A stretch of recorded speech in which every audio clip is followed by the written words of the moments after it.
Vijaya Karnataka web ವೀಕ್ಷಕರಿಗೆ ನಮಸ್ಕಾರ. ನಾನು ಶಿವಮೂರ್ತಿ ಸ್ವರ್ಭ.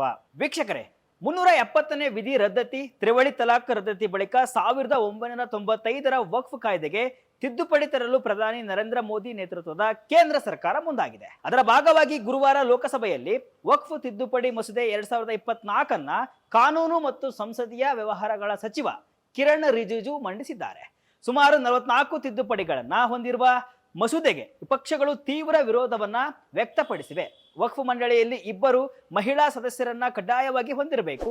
ವಕ್ಫ್ ಸಂಸ್ಥೆಗಳಲ್ಲಿ ಮುಸ್ಲಿಮೇತರ ಸದಸ್ಯರ ನಾಮನಿರ್ದೇಶನ ಮಾಡುವ ಪ್ರಸ್ತಾಪವನ್ನು ಕೂಡ ತಿದ್ದುಪಡಿ ಮಸೂದೆಯಲ್ಲಿ ಸೇರಿಸಿರುವುದು ವಿಪಕ್ಷಗಳನ್ನ ಕೆರಳಿಸಿದೆ. ಕಾಂಗ್ರೆಸ್ ಹಾಗೂ ಸಮಾಜವಾದಿ ಪಕ್ಷಗಳು ಈ ತಿದ್ದುಪಡಿ ಮಸೂದೆ ಸಂವಿಧಾನದ ಮೇಲಿನ ದಾಳಿ ಅಂತ ಕಿಡಿಕಾರಿವೆ.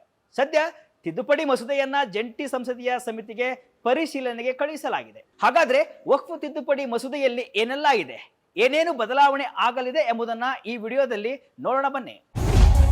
ವಕ್ಫ್ ಬೋರ್ಡ್ನಲ್ಲಿ ಕಾಯ್ದೆ ತಿದ್ದುಪಡಿ ಮಸೂದೆ ಮಂಡನೆ, ರಾಜಕೀಯ ಚರ್ಚೆ ಹುಟ್ಟುಹಾಕಿದ ವಕ್ಫ್ ತಿದ್ದುಪಡಿ ಬಿಲ್. ಹೌದು, 1995ರ ವಕ್ಫ್ ಬೋರ್ಡ್ ಕಾಯ್ದೆಗೆ ಕೇಂದ್ರ ಸರ್ಕಾರವು ಪ್ರಸ್ತಾಪಿಸಿದ ಬದಲಾವಣೆಗಳು ದೇಶದಲ್ಲಿ ರಾಜಕೀಯ ಚರ್ಚೆಯನ್ನ ಹುಟ್ಟುಹಾಕಿವೆ. ಭಾರತೀಯ ಸಂವಿಧಾನದ 26ನೇ ವಿಧಿಯ ಅಡಿಯಲ್ಲಿ ಖಾತರಿಪಡಿಸಲಾದ ಧಾರ್ಮಿಕ ವ್ಯವಹಾರಗಳನ್ನ ನಿರ್ವಹಿಸುವ ಸ್ವಾತಂತ್ರ್ಯ ಮತ್ತು ಅವರ ಭೂಮಿ ಆಸ್ತಿಗಳನ್ನ ಕಸಿದುಕೊಳ್ಳಲು ತಿದ್ದುಪಡಿಯನ್ನ ತರಲಾಗ್ತಿದೆ ಅಂತ ವಿಪಕ್ಷಗಳು ನೇರ ಆರೋಪವನ್ನ ಮಾಡ್ತಾ ಇವೆ. ಇದಕ್ಕೆ ಪ್ರತಿಕ್ರಿಯಿಸಿರುವ NDA ಸರ್ಕಾರ ವಕ್ಫ್ ಬೋರ್ಡ್ಗಳನ್ನ ನಿಯಂತ್ರಿಸುವ ಅಗತ್ಯ ಇದೆ ಎಂಬ ಮಾತುಗಳು ಮುಸ್ಲಿಂ ಸಮುದಾಯದಿಂದಲೇ ಬರುತ್ತಿವೆ ಎಂದು ವಾದಿಸುತ್ತಿವೆ. ವಕ್ಫ್ ಬೋರ್ಡ್ ಕಾಯ್ದೆಗೆ ಏನೆಲ್ಲಾ ತಿದ್ದುಪಡಿಯನ್ನ ಪ್ರಸ್ತಾಪಿಸಲಾಗಿದೆ ಎಂಬುದನ್ನ ನೋಡುವುದಕ್ಕೂ ಮುಂಚೆ ವಕ್ಫ್ ಅಂದ್ರೆ ಏನು, ಅದರ ಇತಿಹಾಸ ಏನು ಎಂಬುದನ್ನ ನೋಡೋಣ. ವಕ್ಫ್ ಎಂಬುದು ಅರಬಿಕ್ ಪದ. ಇದರ ಅರ್ಥ ದೇವರ ಹೆಸರಿನಲ್ಲಿ ಸಮರ್ಪಿತವಾದ ವಸ್ತು ಅಥವಾ ಲೋಕೋಪಕಾರಕ್ಕಾಗಿ ನೀಡಿದ ಹಣ. ಚರ ಮತ್ತು ಸ್ಥಿರ ಆಸ್ತಿಗಳೆರಡೂ ಇದರ ವ್ಯಾಪ್ತಿಗೆ ಬರುತ್ತವೆ. ವಕ್ಫ್ ಯಾವುದೇ ಮುಸ್ಲಿಂ ವ್ಯಕ್ತಿ ಹಣ, ಭೂಮಿ, ಮನೆ ಅಥವಾ ಇನ್ಯಾವುದೇ ಬೆಲೆ ಬಾಳುವ ವಸ್ತುಗಳನ್ನ ದಾನ ಮಾಡಬಹುದು. ಈ ಆಸ್ತಿಗಳನ್ನ ನಿರ್ವಹಿಸಲು ಲೋಕಲ್ನಿಂದ ನ್ಯಾಷನಲ್ ವರೆಗೂ ಕೂಡ ವಕ್ಫ್ ಸಂಸ್ಥೆಗಳಿವೆ. ಇಸ್ಲಾಂನ ತಜ್ಞರ ಪ್ರಕಾರ ವಕ್ಫ್ ಮಂಡಳಿಗೆ ದಾನ ಮಾಡಿದ ಆಸ್ತಿಯ ಉದ್ದೇಶವು ಬಡವರಿಗೆ ಮತ್ತು ನಿರ್ಗತಿಕರಿಗೆ ಸಹಾಯ ಮಾಡುವುದು, ಅವರ ಶಿಕ್ಷಣ, ನಿರ್ಮಾಣ, ದುರಸ್ತಿ ಅಥವಾ ಮಸೀದಿಗಳ ನಿರ್ವಹಣೆ ಮತ್ತು ಇತರ ದತ್ತಿ ಕಾರ್ಯಗಳಿಗೆ ವ್ಯವಸ್ಥೆ ಮಾಡುವುದು. ಇನ್ನು ವಕ್ಫ್ ಮಂಡಳಿಯು ವಕ್ಫ್ ಆಸ್ತಿಗಳನ್ನ ನಿರ್ವಹಿಸುವ ಜವಾಬ್ದಾರಿಯುತ ಕಾನೂನು ಘಟಕವಾಗಿದೆ. 1964ರಲ್ಲಿ ಸ್ಥಾಪನೆಯಾದ ಸೆಂಟ್ರಲ್ ವಕ್ಫ್ ಕೌನ್ಸಿಲ್ ದೇಶಾದ್ಯಂತ ರಾಜ್ಯ ಮಟ್ಟದ ವಕ್ಫ್ ಮಂಡಳಿಗಳನ್ನ ಮೇಲ್ವಿಚಾರಣೆ ಮಾಡುತ್ತದೆ ಮತ್ತು ಸಲಹೆ ನೀಡುತ್ತದೆ. ಇದು ಕೇಂದ್ರ ಮತ್ತು ರಾಜ್ಯ ಸರ್ಕಾರಗಳು ಮತ್ತು ವಕ್ಫ್ ಮಂಡಳಿಗಳಿಗೆ ಆಸ್ತಿ ನಿರ್ವಹಣೆಗೆ ಮಾರ್ಗದರ್ಶನ ನೀಡ್ತಾ ಇದೆ.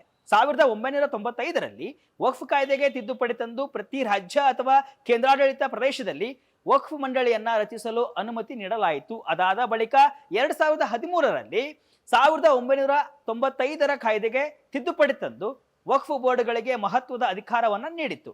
ಈ ಮೂಲಕ ಆಸ್ತಿಯನ್ನ ವಕ್ಫ್ ಅಂತ ಗೊತ್ತುಪಡಿಸಿ ಅದನ್ನ ವಶಪಡಿಸಿಕೊಳ್ಳುವ ಅಧಿಕಾರ ನೀಡಲಾಯಿತು.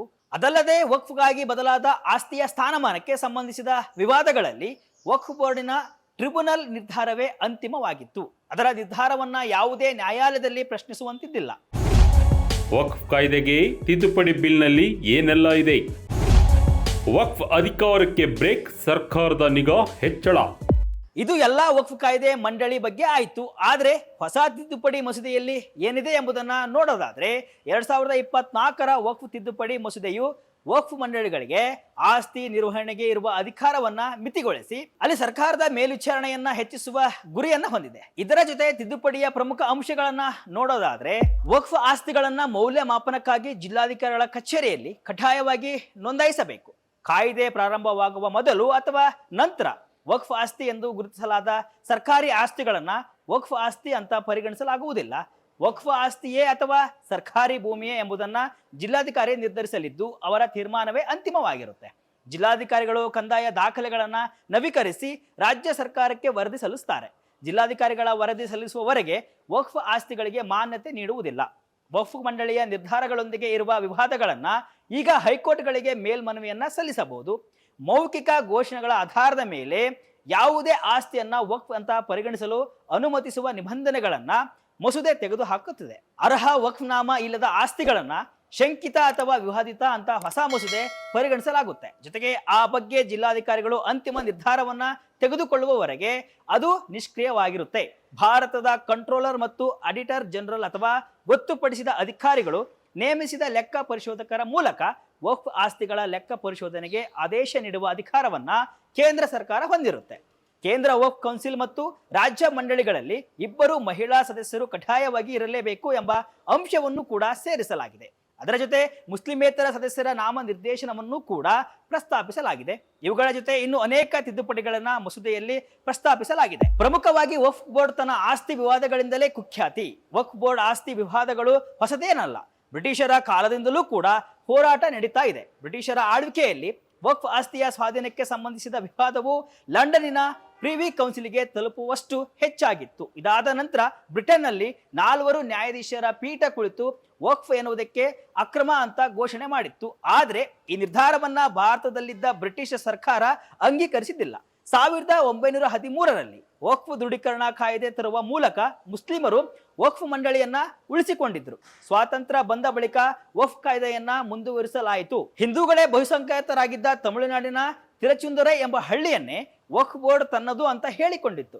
ಸೆಪ್ಟೆಂಬರ್ 2022ರಲ್ಲಿ ಬೆಳಕಿಗೆ ಬಂದ ಈ ಪ್ರಕರಣ ದೇಶಾದ್ಯಂತ ವಿವಾದದ ಅಲೆ ಎಬ್ಬಿಸಿತ್ತು. ಈ ಪ್ರಕರಣ ಬೆಳಕಿಗೆ ಬರುವ ಮುನ್ನವೇ ವಕ್ಫ್ ಮಂಡಳಿಯ ನಿರಂಕುಶ ಅಧಿಕಾರಕ್ಕೆ ಕಡಿವಾಣ ಹಾಕಬೇಕು ಅನ್ನೋ ಕೂಗು ಇದ್ದೇ ಇತ್ತು.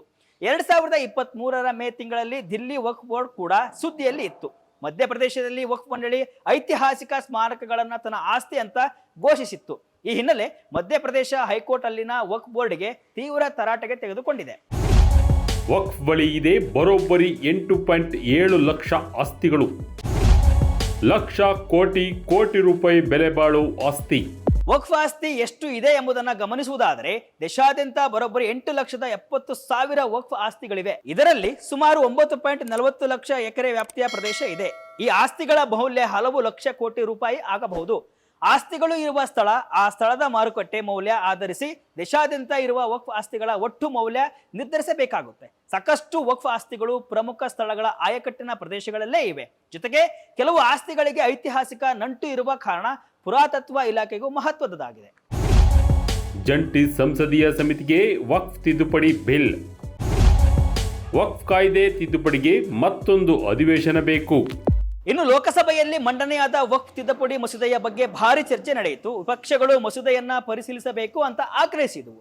ತಿದ್ದುಪಡಿ ಮಸೂದೆಗೆ ಕಾಂಗ್ರೆಸ್, ಸಮಾಜವಾದಿ ಪಕ್ಷ, AIMIM ಸೇರಿ ವಿಪಕ್ಷಗಳು ತೀವ್ರ ವಿರೋಧ ವ್ಯಕ್ತಪಡಿಸಿದವು. ಈ ಹಿನ್ನೆಲೆ ಮಸೂದೆಯ ಪರಿಶೀಲನೆಗಾಗಿ ಜಂಟಿ ಸಂಸದೀಯ ಸಮಿತಿಯನ್ನ ರೂಪಿಸಲು ನಿರ್ಧಾರ ಕೈಗೊಳ್ಳಲಾಯಿತು. ಜಾಯಿಂಟ್ ಪಾರ್ಲಿಮೆಂಟರಿ ಕಮಿಟಿ ತನ್ನ ವರದಿಯನ್ನ ಸಲ್ಲಿಸಿದ ಬಳಿಕ ಸದನದಲ್ಲಿ ಚರ್ಚೆಯಾಗಿ ಮಸೂದೆಗೆ ಲೋಕಸಭೆಯಲ್ಲಿ ಅನುಮೋದನೆ ಸಿಗಲಿದೆ. ಅದಾದ ಬಳಿಕ ರಾಜ್ಯಸಭೆಯಲ್ಲಿ ಮಂಡನೆಯಾಗಿ ಅಲ್ಲಿಂದ ಅಂಗೀಕಾರ ಆದ ನಂತರ ರಾಷ್ಟ್ರಪತಿಗಳ ಅಂಕಿತ ಬಿದ್ದ ಮೇಲೆ ಈ ಮಸೂದೆ ಕಾನೂನು ಆಗಿ ಜಾರಿಗೆ ಬರಲಿದೆ. ಒಟ್ಟಿನಲ್ಲಿ ವಕ್ಫ್ ಕಾಯ್ದೆಗೆ ತಿದ್ದುಪಡಿ ತರಲು ಪ್ರಧಾನಿ ನರೇಂದ್ರ ಮೋದಿ ನೇತೃತ್ವದ ಕೇಂದ್ರ ಸರ್ಕಾರ ಮುಂದಾಗಿದೆ. ಹಲವು ಮಹತ್ವದ ಬದಲಾವಣೆಗಳನ್ನ ಕೇಂದ್ರ ಪ್ರಸ್ತಾಪಿಸಿದ್ದು, ಜಂಟಿ ಸಂಸದೀಯ ಸಮಿತಿಯ ವರದಿಯ ಮೇಲೆ ಈಗ ಎಲ್ಲರ ಕಣ್ಣು ನೆಟ್ಟಿದೆ.